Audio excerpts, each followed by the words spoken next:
Welcome back to Common Ground, an inside look at Suffolk County. I'm your host, Suffolk County Sheriff Steve Tompkins. Now, on this side of the break, we have not only an astute legislator, but a dear friend, and that would be State Senator Anthony Petruccelli, who is the man. Thank you very much. He gets a lot done for his constituents. He also gets a lot done for the state as a whole. He's a good guy. Started in the State House as a state rep, then elevated up to state senator, and we'll talk about his future from there, going from there forward. But let's get into the nitty-gritty of what's going on in the state and how he and his colleagues are really looking out for you and I. Sir, thank you so much for coming on. Really Sheriff, appreciate you having kind me. words. Yeah. Thank you very much. Yeah. And the same goes for you. Yeah. I was incredibly impressed when we took our tour Of the your department. facility. Yeah, right, and the programs Yeah. that you and your employees are doing for the people of Suffolk County. Thank you so much. It's really a credit to the taxpayer, the work that you're doing. Let me ask you, thank you so much. Let me ask you, was this always a part of the plan? Did you always want to be a public servant, be in politics, or is this something that just kind of began to bubble up and the opportunity presented itself and you went for it? Yeah, you know, I definitely was thinking about it my latter years in college, 1994, 1995, and when I had the opportunity to go work for Tom Menino as an aide to him in the Office of Neighborhood Services. Okay. It was a great test for me, an opportunity for me to see if I liked that work, if I did well at it. And I did that for a few years. I was his coordinator for East Boston and the North End. Okay. And I really enjoyed it. The opportunity arose for me to run for state rep back in 1999. It seems like 100 years ago. Yeah, I know, tell me about it. And I was 26 years old. I wasn't married. Right, I didn't no own a kids, house. right, I had no right. kids, no responsibility. Right, now you got it all. Yeah, and then when I ran for the Senate in 07, it was very different. Alessandra and I were married. We had just purchased our home. We had a young daughter and a son to follow shortly thereafter. But yes, I enjoyed doing the work, and I guess being in that arena and being given great responsibility by Tom Menino and his people politically gave me the opportunity to see if I liked it. And I did, and so I took that next step. And I guess in this business, that's real important because you don't really quite fully know what this is like until you're doing it. And so the Office of Neighborhood Services was a great test for me to see if it was something I was really interested in. So for those that are watching that may have designs to do something like this, and you say your entree was through the Office of Neighborhood Services, what did that job entail? And I mean, clearly the title speaks loudly, but what does that, drill it down a little bit and tell folks, what does that job entail? Geez, you're the eyes and ears for the mayor in the neighborhood that you represent, and Mayor Walsh has a great team of kids, and I say kids because we're usually 20-something that start out like that, right? That start out in neighborhood services because it's a pretty demanding job. You're on call 24 hours a day, 7 days a week for the mayor. Really? You respond to fires and natural disasters, and you attend the community meetings. Again, the eyes and ears and doing the constituent work, the backbone for the city mayor's administration. And they do a tremendous job in there, great training ground for people that want to get into public service. And in my particular case, that wanted to maybe run for office someday and serve in a greater capacity. And so, but there's a lot of other things, in my opinion, you do. I was coaching Little League Baseball and Pop Warner football at the time. I was active in my community, and so that was also helpful as well. So juxtapose that to then running for, well, you know what, actually, before we even talk about the job of being a state rep, state senator, talk about because this, I did it last year, it's really a hoot, running for office. Yeah. Talk to folks about running for office. What'd you think, Sheriff? Man, dude, it was crazy. I'm still trying to recover. I mean, actually, to tell you the God's honest truth, I thought it was extraordinary. I really did. I really enjoyed it because it gave me an opportunity to really see, and I'm a county official, so I got to see Chelsea, Winthrop, Revere. I knew Boston, but I got to see communities that I'd never gone to, spend some time with folks that I would have never had the opportunity to spend time with, and really meet some extraordinary, outstanding folks. Now, that said, it's a lot of hard work. Because, 24 hours in a day, you're campaigning like 18, 20 hours a day. I mean, you're out there a lot, you know, knocking on doors, talking to people, talking about what it is that you would like to do if they give you that vote and they put you in that office, but also listening to what it is that their expectations are and what they want from you. So it's not for the faint of heart, I will say. It's a very different experience than working on campaigns, right? Yeah, it is. That's anyone that has worked on campaigns, and we just had a special election in East Boston for state rep. That's right. And all of the candidates had worked on campaigns. That's right. And when I had spoken to them all individually, I said, just get ready. It's a different experience when you are now the candidate. That is you know, you're up staring at the ceiling at night. That's right. Thinking about, did I dot that I and cross that T? Did I do everything right? And so it is definitely a different experience. It sure is, man. Yes. So now once you got into the State House as a state rep, was it what you thought it would be? I mean, now you had some experience working with legislators and working on behalf of the citizens of East Boston. Was it what you thought it would be? Yes, it most certainly was. And I think that the difference for me was the tremendous responsibility that you now have individually as that representative and now as that senator representing either 40,000 people as a member of the House, 170,000 people as a member of the Senate, and that tremendous responsibility that you have, and now the policy issues that you discuss. It's no longer just constituent services, and that, by the way, doesn't go away. You know, when I'm in the supermarket or I'm at the Little League field with my kids, there's always something that someone might want to ask you for, to help out with. And again, I smile when I say that because it's a tremendous honor to do that.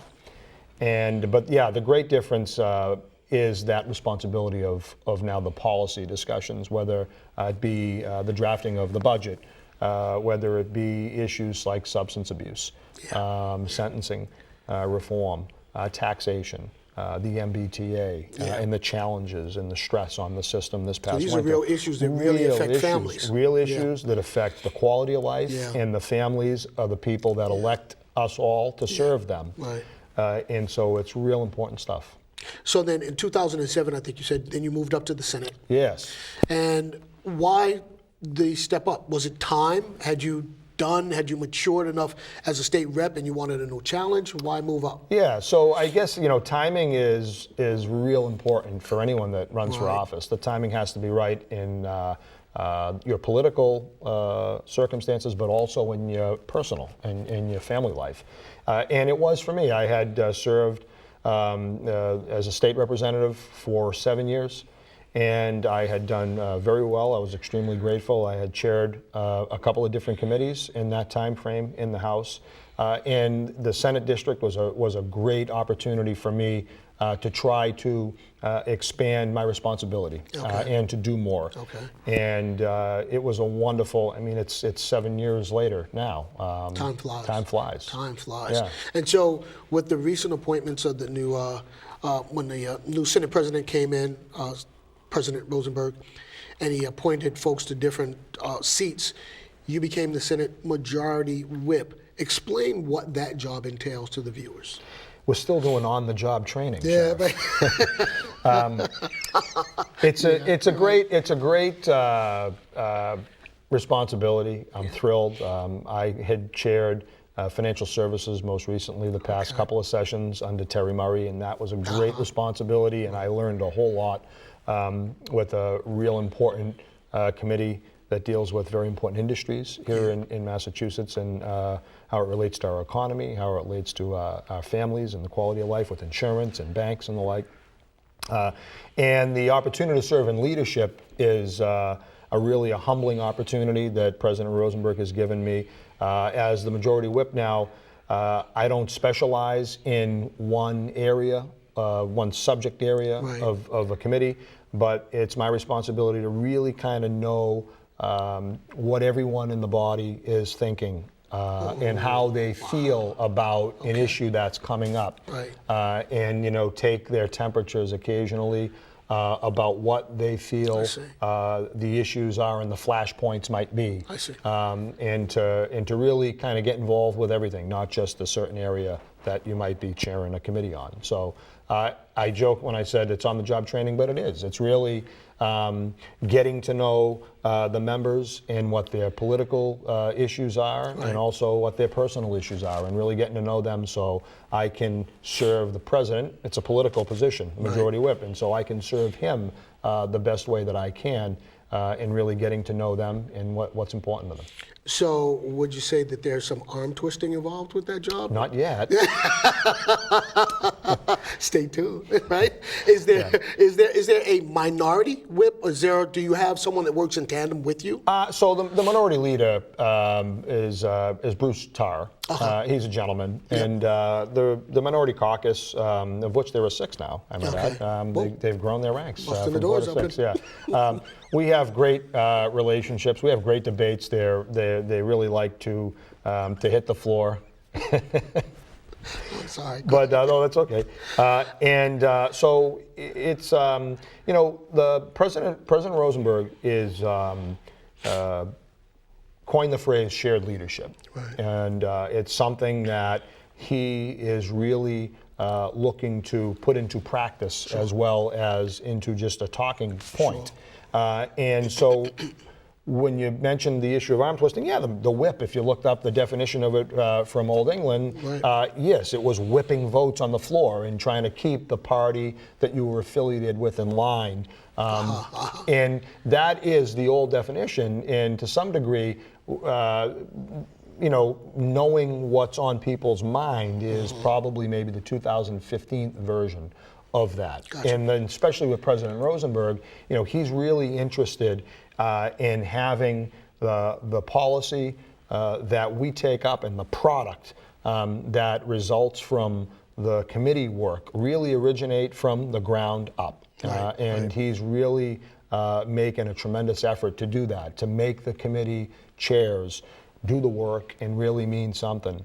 And so I don't think he's interested in arm twisting. I think he's really interested in managing the process and letting the product get developed with each and every member of the Senate. And I think that's going to prove to be a very successful strategy. So talk to me about the product. What are the 2 or 3 really key big ticket items that both the state reps and the state senators are looking at to move the Commonwealth forward? Yeah, I don't know if I could narrow it down to just a few. Okay. There's obviously some pretty big issues that we're dealing with. The state budget, which the House just passed a week ago, is something that my colleagues and I in the Senate will address in 3 weeks. There's obviously very important items in there about how we fund the programs in cities and towns, in the sheriff's offices, Exactly. Real important issues in there. Substance abuse, I just picked one out in the budget. Which is huge to us. Real important to you. Exactly. There's some real important pieces that we had put in place, one that I've worked very closely on, the creation of a grant program to school districts across Massachusetts for them to hire counselors and to expose kids in grades 5 through 12 with more exposure to the dangers of substance use. Yes. And I think that a lot of folks that I have talked to over the past few years that have come into recovery, thank God, will say that more exposure and education to the dangers of substance use is vital if we are really to truly make long-term gains in the epidemic. Agreed. And so unfortunately, we had $5 million new money. It was a new program. The Department of Elementary and Secondary Education worked with the Department of Public Health to establish the criteria. They actually had 53 school districts in the Commonwealth that had applied for grants, and they were ready to go, and the governor had to make 9 C cuts. And it's very unfortunate. I'm not blaming Governor Baker. He inherited a fiscal challenge that I believe, quite frankly, we all feel we have a responsibility to own up to and to make right. And we're trying to do so, and we hope to do so in this budget. And hopefully we'll be able to reestablish the funding to some degree for that program that I am hopeful will make long-term gains on that's just one little piece of the budget, and there's so many others. But let me ask you this: when you have a pretty sizable fiscal deficit. Can it get done in one term or one session, or may this may realistically have to go into the next budget to make everything whole? I would think. You tell me. Yeah. There are great challenges. Healthcare costs, and particularly the cost of Medicaid, Mass Health, the state's Medicaid program. Is that really ballooning challenging? as much as we've heard? It has ballooned. Really, it has. Okay. And it's a great challenge for us. The Ways and Means Committee and the administration are working together to try to identify cost savings and reforms that might be able to help rein this in. But controlling that growth of cost is vital if we are to be able to get ahead and be able to invest in the areas that I think people all want us to invest in. But dealing with $1 billion+ deficit in a year which most people would consider is a good economy is disappointing and very stressful. Yeah. So you guys have your work cut out for you. Yes, we do. So you've got the healthcare, you've got the education, transportation. Right. So we had the crazy winter, you know, and things just went kablooey. How dire is the infrastructure in the Commonwealth? So you had multiple reports over a period of years. You had as far back as 2007, the so-called Transportation Finance Commission. You had a D'Alessandro report that happened, I believe, in 2010. I remember that. I think both of those identified a significant need of new investment. There's obviously a need to create the most efficient, streamlined state transportation system possible for the taxpayer. Right. I think my colleagues and I all recognize that there are reforms that we have put in place. Some have worked better than others to try to create efficiencies and savings. And there are probably some more that we need to do. However, that Transportation Finance Commission report back in 2007 identified a $15 to $20 billion need over a period of 20 years to bring existing infrastructure, roads, rails, bridges, into the proper levels of maintenance. That's not new. That's not a capital investment. That's $15, $20 billion in need for bringing our infrastructure into 2015. Right. And so you can't reform your way out of $15 to $20 billion.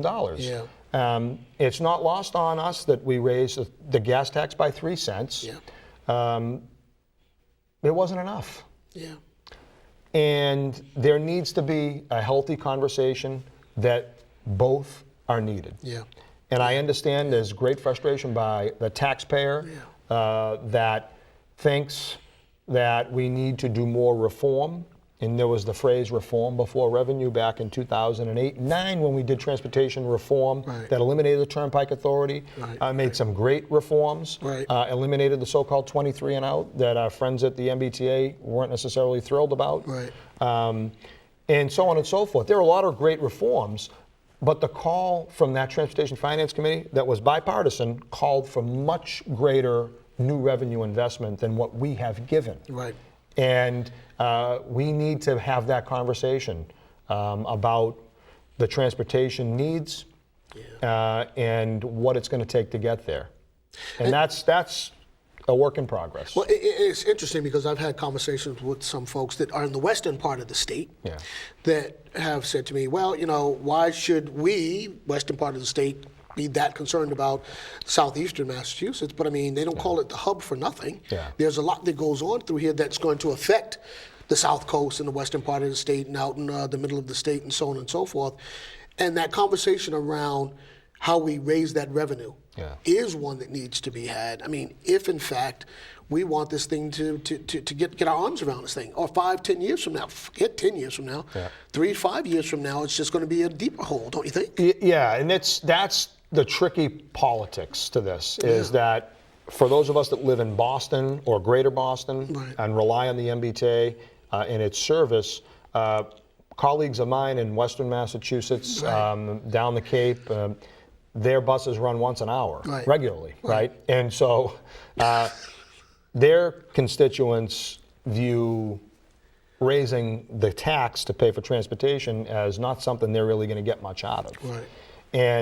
And that's a challenge. So we don't have the votes, and it's tricky sometimes to impress that upon my constituents that are all MBTA district constituents, that it's not just an easy option to increase the gas tax statewide by another 3 or 4 or 5 cents, because my colleagues won't vote for it if they don't think they're getting anything out of it for their districts. And so there's a lot of layers to it. So clearly I'm not a legislator, I'm not at the State House, but the thing that, as I'm listening to you, that kind of resonates with me in this whole discussion about what does it mean for other parts of the Commonwealth, is that if this portion of the state is really vibrant and there's money coming into, people are making more money, they can get around, you can get folks from the South Coast and middle of the state here, make money, spend money, do things that is going to, I think, and you tell me, would enhance. And one of the things that around the Reagan years, they had this trickle down thing, if you remember that. But it seems to apply here, and you tell me if I'm wrong, if things are clicking, particularly around transportation and being able to move people around and get them to work, right? There would be some sort of, or would there not be some sort of trickle that would then be felt in the far-flung regions of the state, or am I off base? Look, when Reagan was president, I was an elementary school sheriff, so I'm missing out on that. Thanks, Dave. Thank you. But, you get the concept. I get the concept. I guess there probably needs to be, and there's going to be no taxes in the budget. Remember, look, there was a clear message sent, at least statewide. Yes.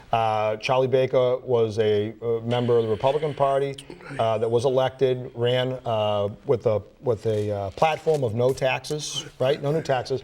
The voters repealed the indexing of the gas tax, which would have realized at least $1 billion over 10 years. So that's new revenue for transportation we no longer have. Yeah. And we definitely have to figure out what that means and how we get back to where we need to be on that.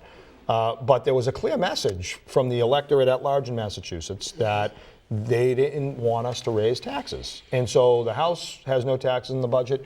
I believe the Senate will follow suit. And I don't believe that there will be new taxes in the Senate budget. Right. But there needs to be a discussion about taxation. Governor Patrick talked about it in his second to last budget a couple of years ago, about trying to make those that can afford to pay a little more do so. It's a national theme. You've heard Senator Warren and President Obama talk about in the campaign trail. We need to, make millionaires and billionaires, the top 1 or 2%, pay their fair share and pay a little bit more. So a graduated income tax structure is how you have that. And Massachusetts is one of maybe a couple of dozen states that does not have a graduate income tax structure. It requires a constitutional amendment in order to do that. And that's a very laborious process to do. It requires a positive vote by the joint session of the House and Senate members in consecutive sessions, and then ratification of that petition to change the Constitution by the voters. That is a mountain to climb. So there's a lot of steps, multiple, you're talking 2 sessions, 4+ years of time. The last time the voters in Massachusetts had the opportunity to weigh in on this was 1996, I believe. Okay. And I think that that's a conversation we ought to have. And again, it's not saying we're, as a legislature, raising the income tax and creating a new graduated structure. It's creating the conversation for the public to have, because we can't do it on our own. Right. But I think if people want to have that structure, and I believe we ought to have that conversation, and create more fairness, and create that opportunity for people that are in those higher income brackets to pay a little bit more. Right. We need to have that discussion. I'm hopeful we can have that debate in our convention in this session and at least get that process started. Listen, we are unfortunately out of time. Love to have you back at some point in the fall. Have some more discussion about, there's a whole host of things that we didn't get an opportunity to touch on, but I really do appreciate you taking some time out today to come and sit with us and talk to our folks, because these issues really are important and folks really do want to know this. And it's interesting being a public official. I'm often stopped and asked about all manner of things that I'm like, dude, I'm a jailer. Come on. I have no idea. Yeah, but you're the guy on TV, yeah, Sheriff. exactly. I know, right? And, but no, I kid a little bit, but it's really important that we have these conversations with folks, that are really making policy and helping to move the Commonwealth along. So I really do appreciate you coming on I appreciate today. the opportunity, and I appreciate the job that you do Thank you so much, for sir. all of us. Thank you. All right, folks, that's it. We're out of time. We're out of here. We'll be back again next week. And so until then, you take care of yourself. We'll see you soon.